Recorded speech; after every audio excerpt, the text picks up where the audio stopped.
Hello everyone, and welcome back again to a brand new video. Automate your workflows with ease. In this video, you will learn how to set up a Zap in Zapier, streamlining tasks between your favorite apps in no time. So guys, let's get started. Before we start with this video, make sure to watch it from now till the end so you can have the full experience. So, first of all guys, make sure to open zapier.com and log to your accounts. It's pretty simple. You could either choose to start free with email or start free with Google. I have already an account with Google, so I'm just gonna go right through it and just join this account, just like that. Now, let's talk about Zaps in Zapier. What are those and how can we use them? If you come right here already, and I basically opened all the Zaps, or basically we could go to Zap history. If we went to like clear all, if I want not the past 30 days, let's say for example I want from the beginning of this account, I will literally have like hundreds of Zaps that I have created, like 100 and 100 and 100. So what am I using this thing for? So let me just choose, for example, from January and apply. Maybe January. Yeah, I can check it. I need the full sum to show you. But what can we do with these Zaps exactly? Well, Zaps are basically working as automation. Now, let's say that you want to connect two different applications or integrate them together in a way that's basically they are not permissible. Like the app itself, if you want, for example, to Wix and you try to search for PayPal, for example, and you try to integrate them together, well, let's say, for example, it is impossible. Well, with Zapier, it gives you the solution. So you could simply go ahead to Wix and add it as an integration with Zapier, which is permissible, or any app. I'm just talking here as an example. Then go to the second app that you want to connect it or integrate it with Wix. Doesn't matter which app, but this app we will connect it with Zapier also. So both apps are gonna be connected to Zapier, and Zapier is just gonna work as an intermediate. It's gonna help both apps to integrate together. So a Zap will be working to make this integration work. So the Zap will need first a trigger, and then there will be a consequence of this trigger, which is the action. It could have multiple triggers, or basically it could have multiple actions, but it will only have one trigger. So let's start by creating a Zap in Zapier. So first of all, when you open your account, you will go to create. Here in Zapier, it has too many things, too many features, not only Zaps. So for us, we're going to only focus on Zaps. Click on the first icon, which is for Zaps, and there you go.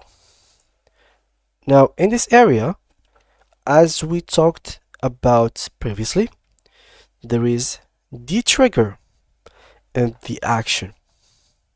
There is the plus button, so you can add multiple actions. So as you can see right here, I can keep adding and adding and adding. I mean, I can add literally as infinite, but depends on the things that I want to do exactly. So let me just keep both two of them so we can keep it as simple as possible. Now let's test it out with like a real event example. So I'm gonna click on this trigger, and basically I'm gonna choose an app. Let's say for example Shopify. Click on it and it has been added. Now here on Shopify, it's gonna be, we've chosen it to be the first thing, which means the trigger will start from Shopify. So what is the trigger event that will start our whole process of the Zap? Let's go here. As you can see, it choose an event. You'll have a whole list of plenty of events, like customer account enabled, new abundant card, new blog entry, new cancelled order, new customer, new draft order, new fraudulent order, new fulfilled order. So there is plenty.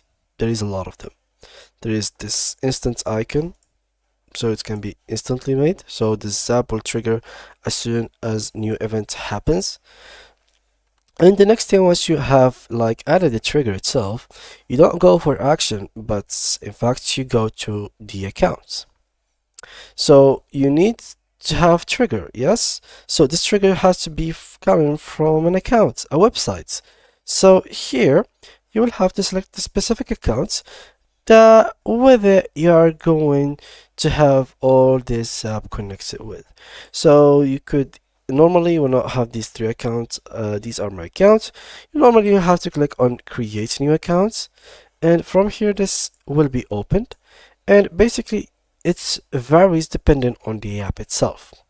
Sometimes, for example, here for Shopify, they are asking me to put the link of my website. For other applications, they might ask for the API key. For other applications such as Gmail, for example, they might just simply ask that redirects to your account, and basically it's ask for permissions, so you can grant the permissions. It really varies depending on the app that you are going to do and to use for the specific Zap. Next thing, once you are finished with that, it comes the action. The action is basically can be from Shopify itself. It can be like within the same app. It doesn't have to be two different apps.